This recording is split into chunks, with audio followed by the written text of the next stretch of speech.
Hey guys, welcome to another episode of LFA Shop.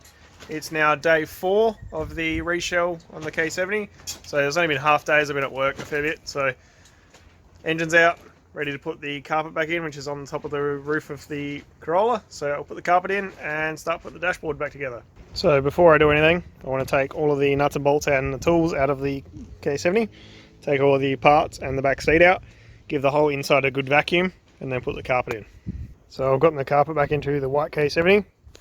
I've put all of the carpet retainer scuff boards on, and I really am trying to use the best of both cars. So I'm using the cleaner of the screws, which seems a bit ridiculous. And then I've started putting the dashboard back together. So a few things have been screwed in. Got the kick panels in on either side, and I started screwing some of the stuff that was under the dashboard that I didn't take out of the car back to the dashboard. So now it's time to put the dash pad back on and continue working on the dash. So I got the carpet in. I haven't put the center console in or the section that goes under the dashboard. I'll do those once the shifter's in. I've got all the dash together, so this is the dark blue dash and the dark blue console, dark blue bottom half, and then I ended up using the light blue dash, so the original white Corolla, all of these parts because they're a bit nicer, and I also added the shelf back in from the white Corolla as well. So all of the vents are back in, all of the braces are back in, radio's back in. I ended up having to go and get all of the screws and bolts from the other car, so I've added more bolts than there was in here originally, so it's better together than it was, so it's a good start. I've got to do the accelerator cable, the speedo cable and the clutch cable, so I haven't put the steering column back in yet, and I'm going to leave the seats out until this is all sorted, because you've got to get the screws in from the side, and it's just going to be easier if the seats aren't in. So I can probably put the back seat back in, so I might do that in a minute, and then that's about it for the interior for now, and I have to get into the engine bay. So I've gone against everything I was saying, and I've just put the engine in. So pressure washed it and degreased it and then threw it in. So I haven't resealed anything, so I'm probably going to regret that later, but I just figured I'd get it in now. Tomorrow I can bolt it all in properly, bolt the gearbox cross member in, and try and get it running again, because it's a bit of a pain in the ass trying to have to push this everywhere. So it should be definitely on its way tomorrow. Just got to plug everything back in. So the engine bay is all sort of ready to go. Coming inside, put the back seat back in. We've got the fresh carpet in. So that air conduct goes under the steering column. I have to put that in. The auto surround may not fit with the gearbox. I'll get to that in a second. Got to put the seat belts in. And then the seats, all the bolts for the seats are there. So you've got the tacho dash in and all the dashboard. And then I pretty much called it. The shifter sits too far forwards. So I'm going to have to cut the tunnel slightly. So I'll just cut a couple inches out. That'll be fine. But then comes around to the shifter position. So that wants to sit about there. So it's going to be really far forward in this square. So I might have to try and sneak it forwards or something along those lines. But I'll work that out when I get to it. So that's on the list tomorrow, along with getting the engine back together. The steering column, I still don't want to put that in because I want to swap the racks over, which again I probably should have done before I put the engine in. But I don't want to have the other car not be able to steer either. So I'll get to that later on. But it's all getting there. So it's getting there, but there's a lot of fiddly things to go. So I've got a pile of parts I don't want to use there and all over there, so I'm going to have to clean all that up as well. But I'll try and get this on the steelies, on the ground, all bolted in, ready to go, and then I can move it out of the way, bring the other one in, pull all the bits off that I need, which is not much at this point, and we're good to go. And I did swap over the A-pillar trims. I thought I was going to forget, but I remembered at the last minute. Alright, so it's day number 4, I think. I've lost count. I got to get under the car, bolt the gearbox to the car, and then I'll let it down, and I'll bolt the engine in and start doing the engine bay and try and get this thing all wired up and all plumbed up. And then once that's done, I'll do the exhaust and the tail shaft once the rest of the car's all finished. So I've put nearly everything back into the engine bay at this point. The air conditioning is back on, the coil's back on, the wiring to the dizzy's back on. I haven't done the oil pressure signal, which was the aftermarket stuff out of the other car. That's still hanging. The clutch cable's still hanging. There's no speedo cable. The choke cable hasn't been hooked up, but the accelerator's on there. The fuel lines are on there. and all of the wiring to the battery is on there. So I'm just going to give it a test fire and just see if it will fire up at all, or see if it will even spark. And I also broke this putting the engine in, which was a vacuum thing, so I'm going to have to make a plate and block that off because it was blocked off anyway. But that was a bit of bad luck, so let's try and fire this thing up. So I've just bridged the wires I was talking about earlier, cut this plug off, which is the 4-pin from the auto, connected the 2 red with the blue trace and the 2 black with the white trace, and then she starts.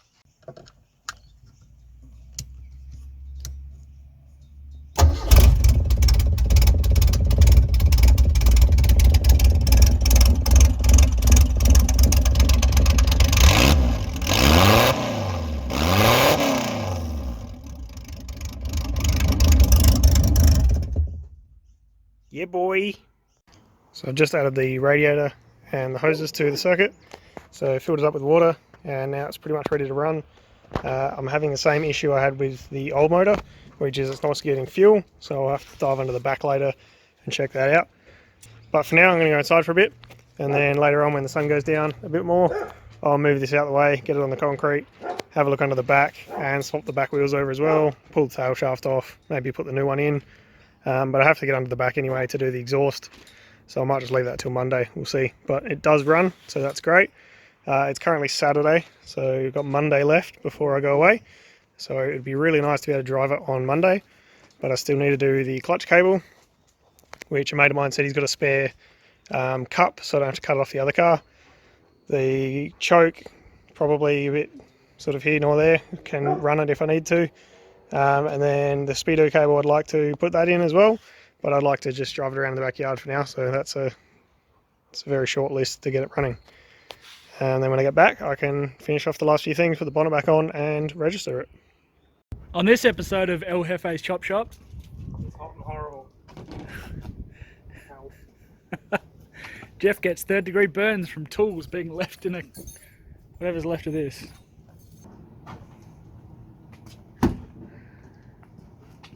We can't even kick it because it's sold. It's someone else's now.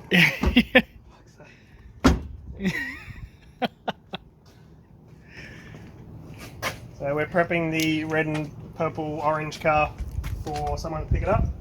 So we sold this the other day for $800, and I sold the front end out of it, which was 86 stuff, for $860. So we ended up spending $1570 on this, and we made $1660 back. But I got the wheels, the engine, gearbox, tail shaft, exhaust, everything I needed for the white car. So that's made the white car worth probably double. Nice. So these doors are going with the car, but when you're looking at Ke70s and A71s and stuff, if it's a flat front, it's supposed to have doors like this. So the slant front has a piece of plastic just here, and the mirror comes off of here. Whereas with a flat front, like a genuine flat front, the mirror is door mounted. So that's one thing to look out for. Different window, different door itself, and I think the chrome's different as well. So if you're looking for parts, this is a flat front door.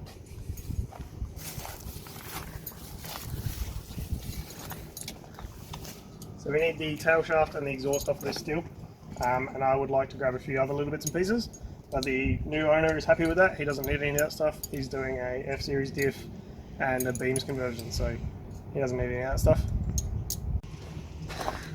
Hi, Harley. We're not playing.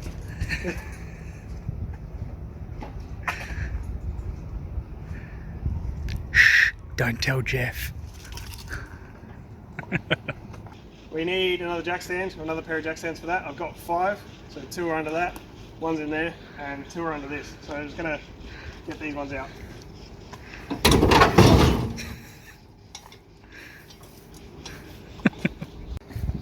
Just a couple of junk old Holden hubcaps.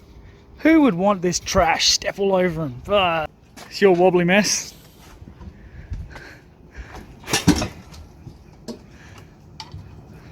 Straighten yourself out.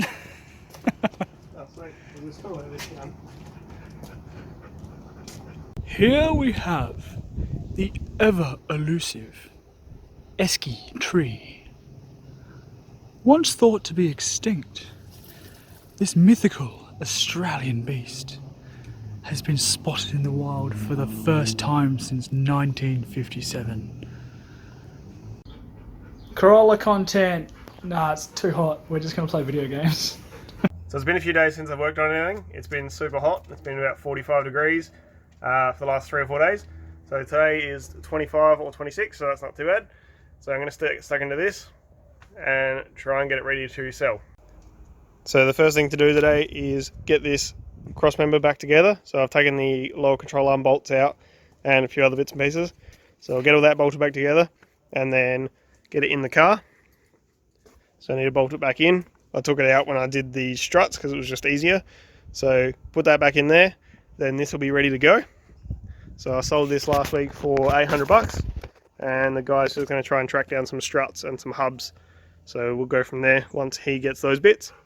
And then all of the spares that I've got from the other Ke70 are going with this. So today I'm going to try and clean up the yard a bit, which is horrible because I've just been trying to thrash and get some stuff done. So one of the steering columns will go with it, the dashboard will go with it, the spares that are right over the other side of the yard, they'll go with it. And then whatever else I can find will go with this thing. So that'll make my life a little bit easier.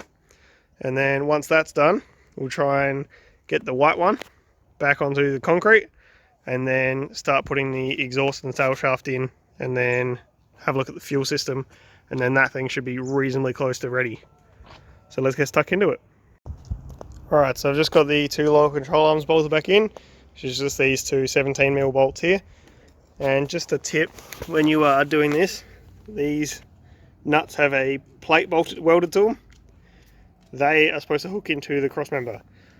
So whoever did this before had the nut and the plate on the other way around, and the plate just spun when you tried to do the nut up. So if you put it on this way, the plate hooks into the cross member and you can just do it up.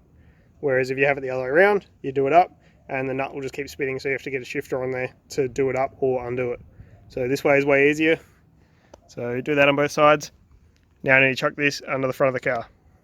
Alright, so the cross member's back in, the sway bar's back in, and the caster arm brackets are in, and the lower control arms are in. So now we just need the guy to bring the struts around, which won't be today, but while I'm waiting, I'll chuck this strap around the cross member, use the engine crane, lift the front of the car up, take the jack stands out, do the same at the back with the jack, take those jack stands out, and then this thing's ready to roll, and then I'll go around and pick up all the parts and chuck them inside this car. So I've moved the Ke70 out of the yard for a second, picked up all the nuts and bolts and all the parts, swept this all to the side, and now move the Ke70 back in. So the plan is, once this is gone, once the red one's gone, once the white one's running, and once I've worked out what I'm doing with the Commodores and all of this is clean, I'm going to pressure wash the whole driveway again because it's absolutely filthy. So I did it when we first moved in, but about a year of me has ruined it, so need to do that again.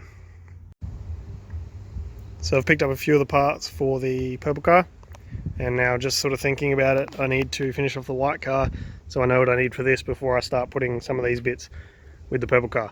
So I'm going to jump under this, chuck the tail shaft in from the purple car, so that's the manual tail shaft, and then I might have a look at the exhaust as well while I'm under there. So I'll try and get all that done, and then also have a look at the fuel system while I'm under there and see if there's anything clearly wrong with it. So the tail shaft is in, bolted in the centre, bolted at the back. So I'm just having a quick look at the fuel lines and I can't see anything wrong with them. So what I'm going to do is get the air compressor and hook it up to the front and then try and blow the air through the fuel lines and see if I can find a leak. And if that doesn't work, I might have to pull the tank out and have a look up in here because there's a couple rubber lines. I'd really rather not do that. I'm hoping the leak is somewhere accessible or non-existent, but we'll see. So I found a leak under the car, cut off about 1 inch of hose and put a new hose clamp on it. So I've had these cars before and one of them wouldn't run because the hose clamp was a bit too loose. So it's really important to check all your fuel lines and all your fittings, make sure they're all tight, because honestly just the smallest little clip not done up properly and it won't start. So I've chucked some fuel in it, chucked a bit of fuel in the carbies, put the battery back in, so I've just got to hook up the carbs again to the fuel line and then I'll try and start it. Alright, so the car's in neutral, let's try and start it. So it's not the matter of whether it starts or not, it's a matter of whether it keeps running. So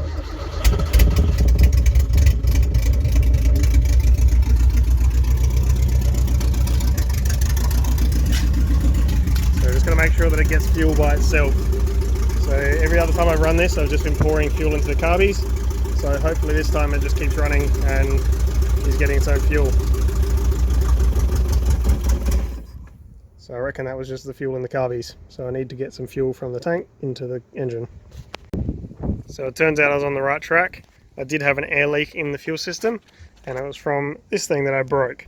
So I put some air pressure through the feed line and through the return line and then through the breather line. And then the breather line, or what I thought was the breather line, pumped out a little jet that was sitting in here. So all that was blocking it off. So if I put my finger over that and start it at the same time, which is a bit of a process, that makes it run. So if I take my finger off of here, lets air in, doesn't build up fuel pressure like it should, and it dies. So I need to make a cover for here and then seal it all up, and then it should be fine. So I just had it running for about a minute. It's a bit awkward to film by myself, but I'll give it a go.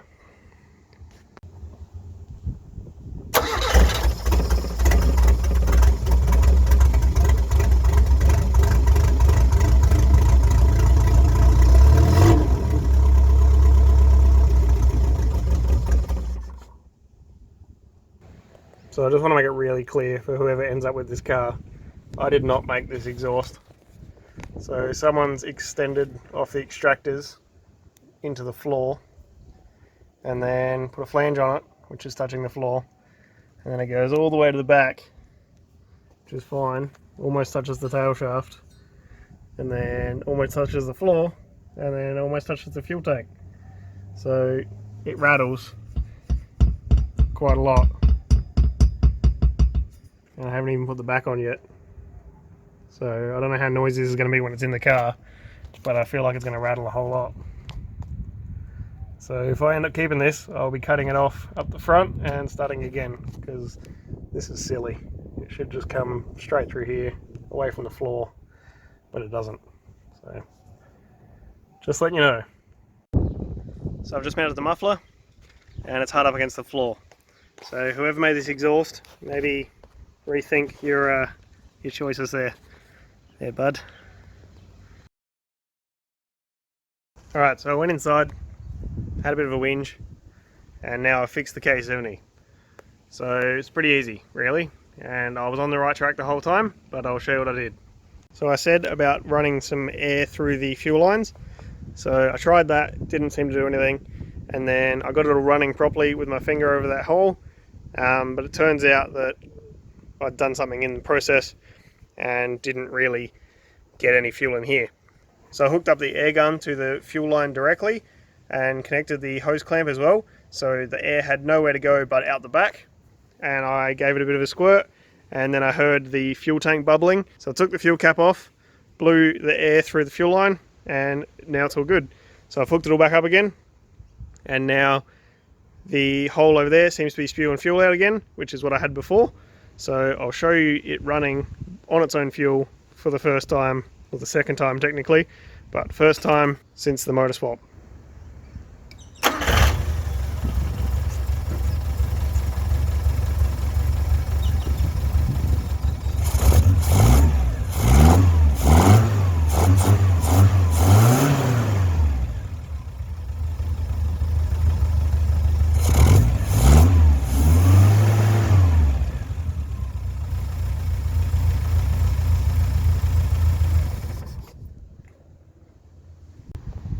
So I don't know if you could see the fuel in that video, but it was coming out of this hole here. So now I just need to make a plate for that and block it off properly so that I don't have to use my finger. So stop that from having fuel coming out, which will stop the air going in, and it will run, finally. So that'll do for this episode. Thanks for watching.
Silky beat.